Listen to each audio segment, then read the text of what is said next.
हे आहे महाराष्ट्र प्रक्षेपण न्यूज नेटवर्क। बातमी सोबतच सामाजिक, शैक्षणिक आणि मनोरंजनाचं महान नेटवर्क।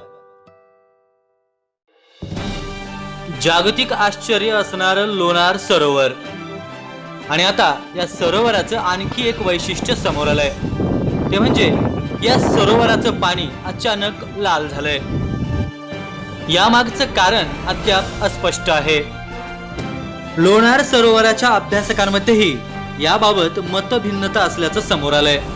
मात्र हे पाणी लालसर झाल्यामुळे परिसरात हा विषय चर्चेचा ठरलाय। महाराष्ट्रातील सर्वात छोटं पक्षी अभयारण्य म्हणूनही लोणार सरोवराची ओळख आहे। ग्लोबल वॉर्मिंग आणि पावसाच्या अनियमिततेमुळे येथील पर्यावरणात बरेच बदल झाल्याची चर्चा ही सातत्याने असते, आणि आता त्यात भर पडली आहे ती पाणी लाल झाल्यामुळे। काही प्रकारच्या कवकांतील रंगयुक्त पदार्थ श्रवल्याने अशी क्रिया झाली असावी असं शास्त्रज्ञांचं मत असलं तरी एवढ्या मोठ्या प्रमाणात लाल पाणी होणं शक्य आहे का, हा प्रश्न अनुत्तरितच आहे।